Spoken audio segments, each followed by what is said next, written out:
Welcome to the First Line Library. I'm Jordan, and today I'm going over my top 10 authors. So let's jump into it.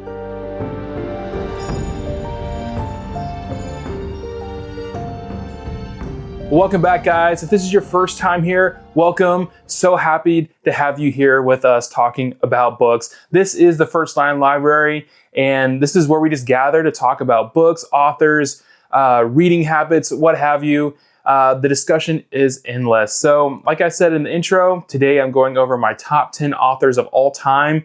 And as you know, this will probably change as time goes on, as I continue to read more books by different authors. But here I have 10 authors that are currently my favorite authors.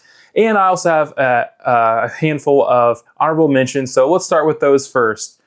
First one here is Jeff Smith, the creator of the Bone graphic comic book series. This is just an epic world. Jeff Smith is an incredible writer and artist. I love this series. I haven't jumped into a lot of his other works yet. I've read a little bit of his first graphic novel, Tukey, that came out not too long ago. And then Razzle is another one. But Bone is by far my favorite, so that's honorable mention 1. Honorable mention 2 is Kimmy Cunningham Grant. I've read 3 of her books. These Side of the Woods is by far my favorite, and her most recent release is also really good too. But this one is just incredible, so honorable mention 2. And then honorable mention 3 is David Farland. I have read 3 of the books in the Rune Lord series.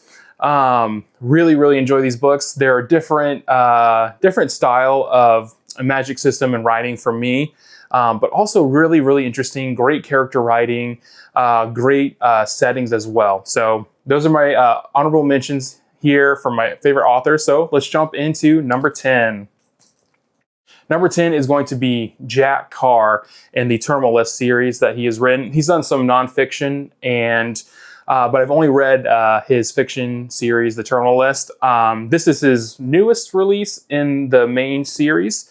I have not read this one. I've only gone up to about 4 in the series, but Jack Carr is, ex-Navy SEAL military, so he knows what he's writing about, and he does it very well. And the main character, James Reese, is so good.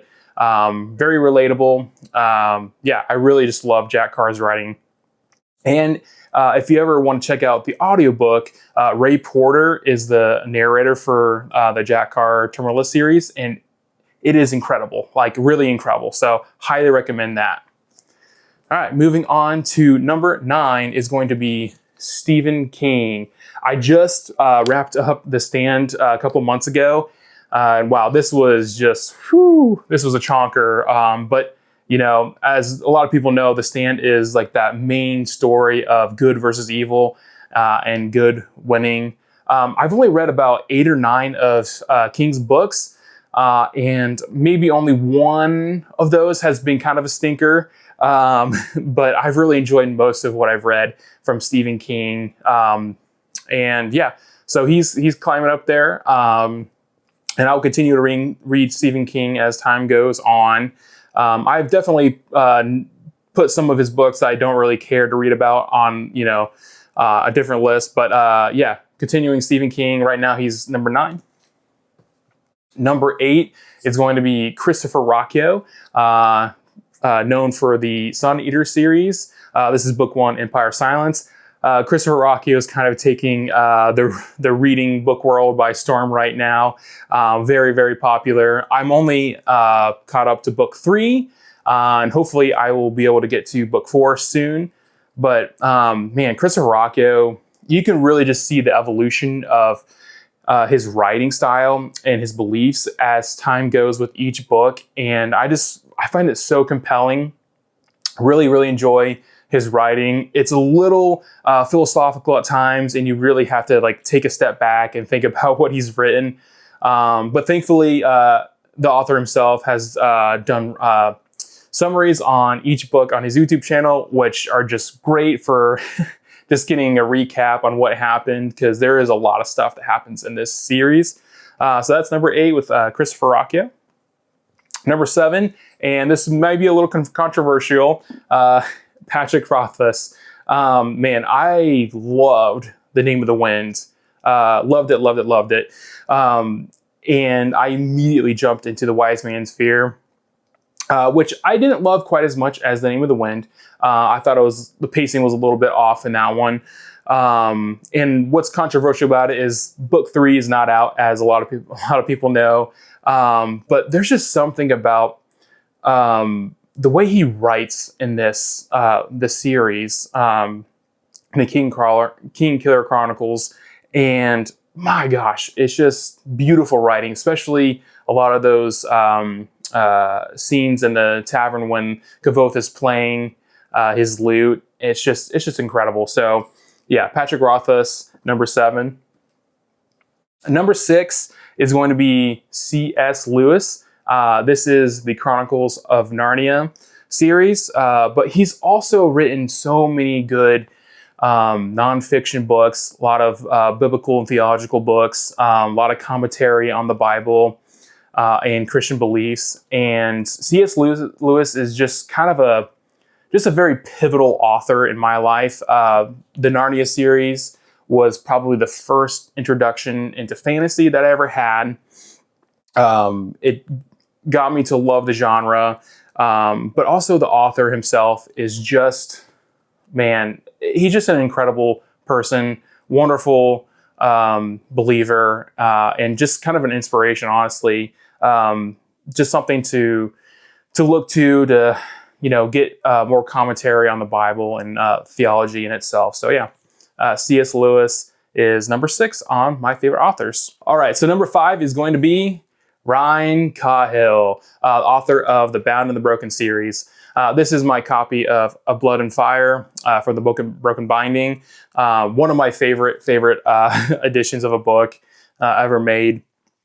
But Ryan Cahill is kind of an enigma. Like he just took the world by storm as an indie published author. His social media marketing skills, he's just a wizard in it, which is incredible. But also the guy writes like crazy, and he just gets better and better with each book. And I just can't believe it. And his books get even longer, and you just feel more engaged with his writing, with his characters. And man, yeah, Ryan Cahill is just so good at writing fantasy. So if you haven't checked out the Bound and the Broken series, highly, highly recommend it. Yeah, I'm one book from being caught up, and I just can't wait to see how he wraps up this series. So Ryan Cahill, yeah, check him out if you haven't yet. All right, so number 4 is going to be John Gwynne. I'm currently reading the Faithful and the Fallen series right now. I'm on book 3. I just don't know what to say about John Gwynne. He is an incredible writer. He pulls at your heartstrings. He makes you feel what the characters feel from one word. It's so incredible what he does. And he's also a great setting writer, and his battle scenes are awesome. If you're looking to get into some fantasy with great battle scenes, man, The Faithful and the Fallen is the series for you. He has 2 other series, one that's related to this series and one that's like a Norse Viking series. I haven't read those yet, but John Gwynne is for sure going to remain on my top 10 authors for quite some time. Number 3, I have Max Brooks. I have read every book that he's put out, every novel he's put out, that is. My favorite being World War Z. And then he has the Zombie Survival Guide, which is really strange, but very applicable, like to nowadays. If you haven't checked it out, check it out. It's a really interesting read, and I think you'll draw something from it. But World War Z is just an incredible amalgamation of stories. The characters in this are so dynamic. The writing is really, really good. And if you're really big into cryptids, he has a book called De-Evolution about Bigfoot. Highly, highly recommend that too. If you guys don't know, this is the son of the infamous Mel Brooks. So he definitely draws some of that inspiration from his father. So yeah, number 3 top author is Max Brooks. Moving on to number 2 is going to be Peter Heller. Now, Peter Heller is definitely a newish author for me in the last couple of years, but I have flown through all of his novels, and I just really, really, really, really love his writing style. It's not quite like Cormac McCarthy, but it has the cadence and the musical flow that's just really, really, it just pulls me in, and I really enjoy it. I love his characters. The setting in every single one of his books is amazing. He paints such a wonderful picture of the wilderness, nature, and what it means to survive in that. So yeah, Peter Heller, number 2. I love Peter Heller. His books are just so, so good. All right, and with no surprise, my number 1 favorite author is J.R.R. Tolkien. Yeah, there's not much I need to say about Tolkien. He is the pioneer of fantasy. The Hobbit being probably, arguably, the best adventure book of all time. This is the first Tolkien book that I ever got. It was a gift to me from my mom way back when. So this copy is very cherished. But yeah, Tolkien, like I said, he's just a pioneer of fantasy. His storytelling, the languages he creates, everything about what he does is so meticulous and well thought out. And it's just incredible. I don't have to keep gushing about Tolkien because I think everybody knows. And as you can tell, I have quite a bit of Tolkien in my collection. I actually have a video that I did not long ago that I'll link down below if you want to see my entire Middle-earth collection and Tolkien books. I have a video on that. So yeah, that's my top 10 authors. Let me know what your favorite authors are. I'd love to get some new authors on my reading list. And let me know if you've read any of these authors or any single book from these authors, or if this is one of your favorite authors. I love to talk with you down in the comments below. If you haven't yet, go ahead and like this video. It would really mean a lot to me to help spread this channel out to more people just like you. So with that being said, I'm Jordan. This is the First Line Library. Take care and God bless.